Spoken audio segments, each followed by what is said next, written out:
আজ 14 অগস্ট, রাত 11:30 বাজে। আমি বর্ধমান স্টেশনে দাঁড়িয়ে সাসারাম যাব বলে। স্টেশনের বাইরে স্বাধীনতা দিবসের প্রোগ্রাম হচ্ছে।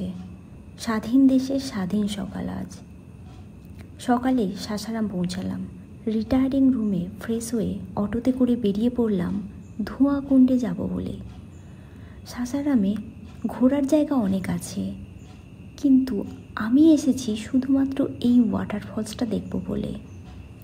বর্ষা এলেই মনে হয় বেরিয়ে পড়ি ওয়াটারফলস দেখতে।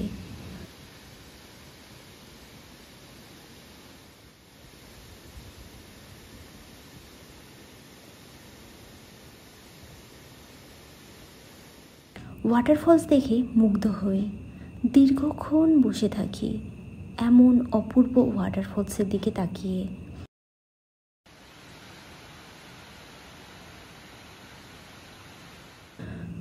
সময় বয়ে চলে, স্মৃতিরা করা নাড়ে, তবু চোখের পলক পড়ে না। মহাচ্ছন্ন হয়ে পড়ি। কোথাও থেকে এক টুকরো বাতাস এসে ডেকে দেয়, এবার তো ফিরতে হবে।